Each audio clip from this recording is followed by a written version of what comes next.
दोस्तों, विज्ञान और हम में आपका एक बार फिर स्वागत है। हम इस प्रोग्राम में लगातार ऐसे सवाल लेकर के आते हैं जो हमारे समाज में लगातार खास तौर से नौजवान पूछते रहते हैं और उनके जवाब तलाश करते रहते हैं। हम कुछ जवाबों के साथ आपके सामने एक बार फिर हाजिर हैं। आज का सवाल ये है कि वैज्ञानिक सोच पर हमला क्या है? हम किसे वैज्ञानिक सोच के ऊपर हमला कहेंगे और ये सिलसिला कब से जारी है? वैज्ञानिक सोच पर हमला कोई आज की बात नहीं है। हम अगर इतिहास को पलट करके देखें तो वैज्ञानिक सोच पर और वैज्ञानिकों पर, दोनों पर हमले होते रहे हैं, आज भी हो रहे हैं। अक्सर लोगों का ये मानना है कि वैज्ञानिक सोच के ऊपर हमले यूरोप में कभी हुआ करते थे, यानी कोपरनिकस की किताब का बैन होना, फिर उसके बाद ब्रूनो को जला देना और गलीलियो को कैद कर देना। ये बड़ी एग्जाम्पल्स हैं जो हर आदमी जरूर दे देता है। लेकिन वैज्ञानिक सोच है क्या?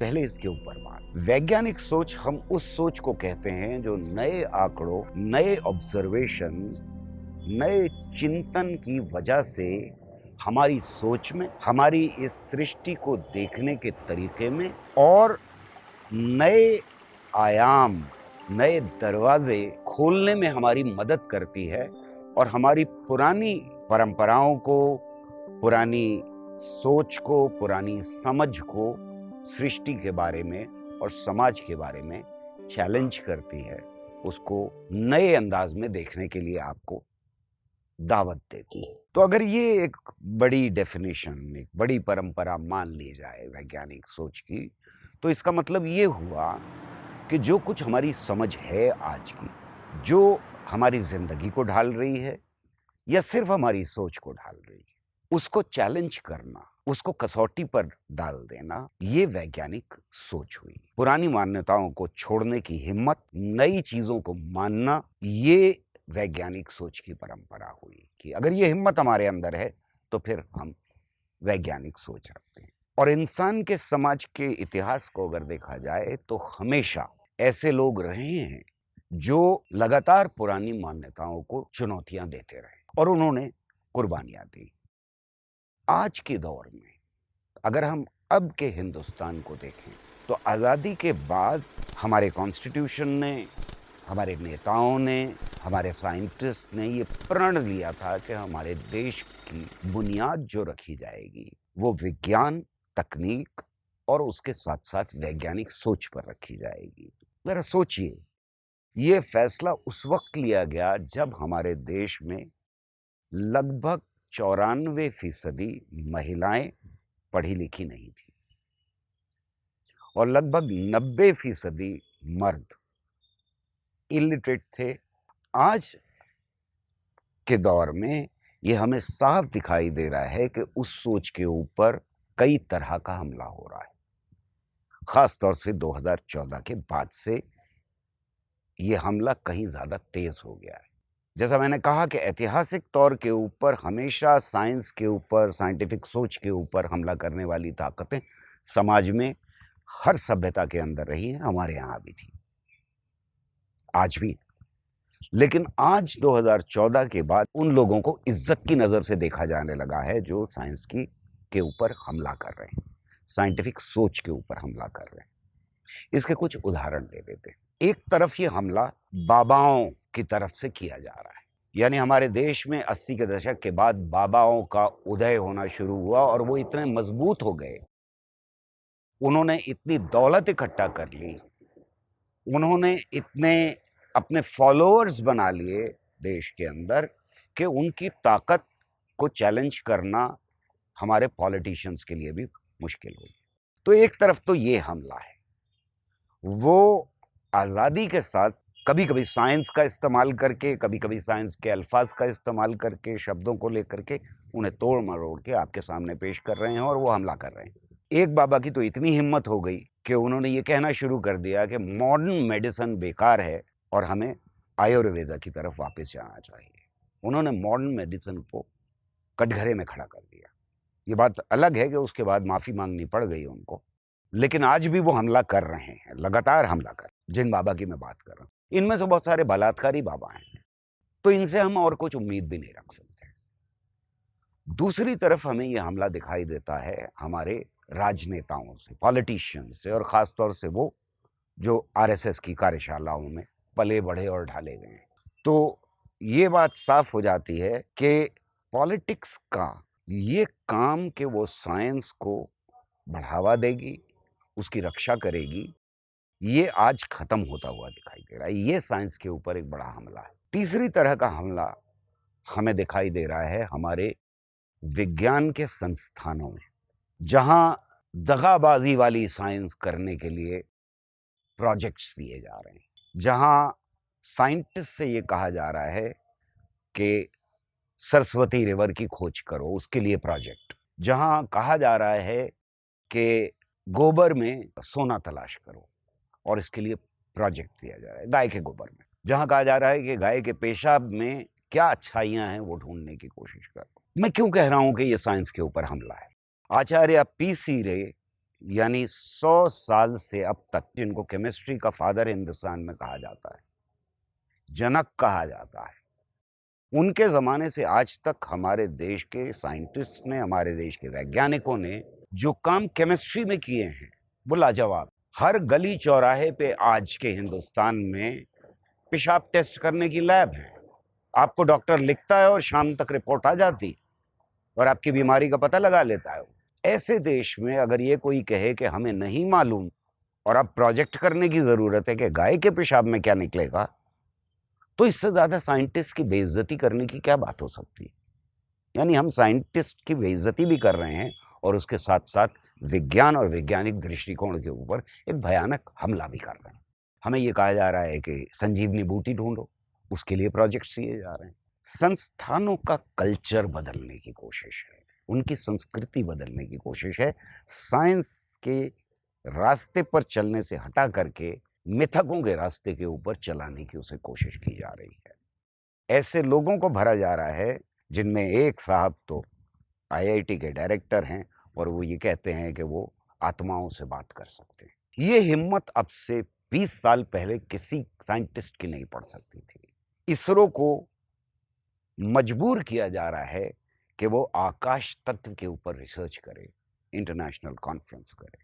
खड़गपुर आईआईटी ने जो कैलेंडर निकाला वो इतना भयानक कैलेंडर था, विज्ञान के ऊपर उन्होंने निकाला कैलेंडर, कि उन्हें बाद में क्रिटिसिज्म की वजह से इतनी लानत भेजी गई नेशनल और इंटरनेशनल लेवल के ऊपर कि उन्हें ये कहना पड़ा कि ये कैलेंडर हमारा नहीं है, हालांकि हमारी वेबसाइट पे है। तो ये एक और दिशा से हमला साइंस के ऊपर किया जा रहा है, यानी अंदर से दीमक की तरह चाट जाने की कोशिश है हमारे साइंस के जो संस्थान हैं उनको। और एक और हमला है जो लंबे दौर का हमला है, जिसके बड़े घातक परिणाम आगे मिलने जा रहे हैं, और वो हमला है हमारे एजुकेशन को लेकर के। यानी हमारी जो पूरा एजुकेशन सिस्टम है उसमें से साइंटिफिक सोच से ताल्लुक रखने वाली हर किताब को, हर ऐसी चीज को निकालने की कोशिश की जा रही है। लाइब्रेरी से किताबें निकाली जा रही जिनमें कहीं भी साइंटिफिक सोच मौजूद है, चाहे वो लिटरेचर की किताबें हों, चाहे वो हिस्ट्री की किताबें हों, चाहे वो पॉलिटिकल साइंस की किताबें हों, चाहे वो साइंस की किताबें, उनको निकाला जा रहा है। उसके साथ साथ जो एनसीईआरटी ने किया है वो भयानक है, जो यूजीसी कर रही है वो भयानक है। ऐसे कोर्सेज लाए जा रहे हैं जो पूरी तरह से साइंटिफिक विचारधारा के खिलाफ है, लेकिन साइंस के अंदर से भी कोशिश की जा रही कि साइंस को खत्म कर दिया जाए। डार्विनिज्म को हटाना हम सबकी आंखों के सामने। डार्विनिज्म को हटाना क्यों जरूरी है? क्योंकि बाबा तो ये बता रहे हैं कि इंसान सर से, भुजाओं से, पेट से और पैर से पैदा हुआ है, और डार्विनिज्म ये कह रहा है कि हम इवॉल्व हुए। पॉलिटिकल लोग तो ये बता रहे हैं कि हमारे यहाँ इंसान का जन्म हुआ और आर्य यही के रहने वाले थे, और डार्विनिज्म ये बता रहा है कि हम सब अफ्रीका से निकले। बाद में कौन कहाँ से किधर से माइग्रेट करके आया वो अलग बात है। हमारा समाज ये कह रहा है कि हम जातियों में बटे हुए हैं और डार्विनिज्म ये कह रहा है कि सब इंसान एक जैसे हैं। ये बंटवारा सामाजिक बंटवारा। तो अगर आपको ये सब कुछ समाज के अंदर रखना है, ये भ्रांतियाँ, ये मिथक, ये गलत बातें, ये नए नए तरह के मिथक जो पैदा किए जा रहे हैं बाबाओं द्वारा, अगर वो सब रखने हैं तो आप डार्विनिज्म नहीं पढ़ा सकते। उसके साथ ही पीरियोडिक टेबल हटा दी गई। पीरियोडिक टेबल क्या कहती है? पीरियोडिक टेबल ये कहती है कि ये ब्रह्मांड 4 या 5 तत्वों से नहीं बना, अलग अलग एलिमेंट्स हैं, उन एलिमेंट्स के नाम हैं और वो हमें मालूम है। पर अगर आपको ये बताना है कि तत्व तो 5 ही हैं, तो फिर आप पीरियोडिक टेबल कैसे पढ़ाएंगे? तो उसे हटा दो। जब आपको ये बताना है कि हमारे शास्त्रों में सब कुछ लिखा है, जैसे पाकिस्तान में ये कहा गया कि कुरान के अंदर सब कुछ है, सारा ज्ञान कुरान के अंदर है, यहां अगर आपको ये बताना है कि हमारे शास्त्रों में सब कुछ है, तो फिर आप कैसे एक्सेप्ट करेंगे इस बात को? कहीं ग्रीक सिविलाइजेशन में एक आदमी था जिसने एक थ्योरम लिखी और वो उसके नाम से जानी जाती है। आप तो कह रहे हैं कि हमारे यहाँ सब कुछ था, तो ये थ्योरम भी हमारे यहाँ थी। तो जब आप हिस्ट्री को तोड़ मरोड़ करके पेश करने की कोशिश करते हैं तो साइंस आड़े आती है। तो आज उस सोच के ऊपर जो हमारी एजुकेशन सिस्टम की धाराएं हैं पूरी, और उसमें ख़ास तौर से हमने ये प्रण दिया था, जैसा मैंने शुरू में ही कहा, कि हमारे समाज का उद्धार जो है वो साइंस और टेक्नोलॉजी के बिना नहीं होगा और उसके लिए साइंटिफिक सोच समाज में चाहिए। तब आपको ये हमले करने ही पड़ेंगे। इन ताकतों के खिलाफ मेरा मानना यह है कि नई नस्लों को खड़ा होना पड़ेगा। एक बार फिर सोचना पड़ेगा कि हम किस दिशा में अपनी सभ्यता को ले जा रहे हैं। एक बार ये फिर सोचना पड़ेगा कि वापस साइंटिफिक टेम्पर को हम नेशनल एजेंडा के ऊपर लेकर के आएं, और हमें ये भी सोचना पड़ेगा कि कौन सी वो ताकतें हैं जो हमला कर रही हैं।